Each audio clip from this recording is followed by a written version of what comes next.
अजित पवार गटाच्या मावळ विधानसभेवरून महायुतीत चांगलाच तिढा निर्माण झालाय।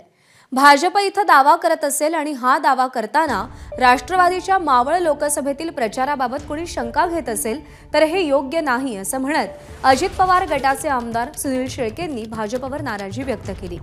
तर मावळ विधानसभेचा पुढचा आमदार कमळाच्या चिन्हावर निवडून येईल असा दावा करत भाजपचे माजी राज्यमंत्री बाळा भेगडेंनी 2 ऑगस्टला मावळमध्ये मेळाव्याचं आयोजन केले।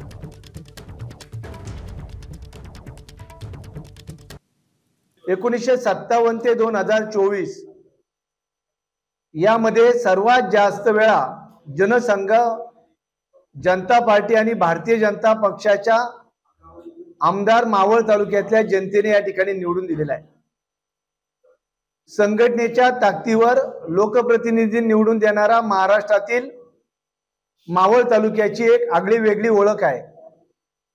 त्यामुळे परंपरागत भाजपचा बालेकिल्ला असलेला मावळ तालुका या ठिकाणी ही जागा भारतीय जनता पक्षाला मिळावी म्हणून देखील आम्ही आमच्या नेत्यांकडे आग्रहाची मागणी करणार आहोत।